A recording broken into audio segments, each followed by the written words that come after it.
नगर news 24 प्रतिबिंब जनमानसांचे। नगर news 24च्या हाती आलेली आत्ताच्या घडीची मोठी बातमी। जुन्या वादातून युवकावर कोयत्याने डोक्यावर वार। बोलेगाव फाट्याजवळील घटनेमुळे परिसरात एकच खळबळ।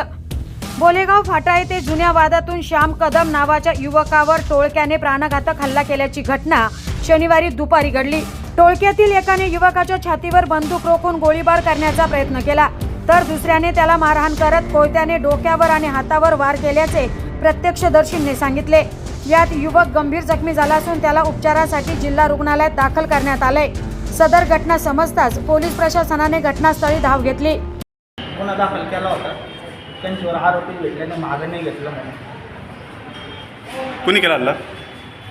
त्याच्यासोबत पोर होते। कोण होतं? संतोष धोत्रे भोरा भिंगरचे अजून 4-5 जण होते। कशाने केला? कोणी बंदूक काढली। फायर केलं का? नाही, फायर नाही केलं।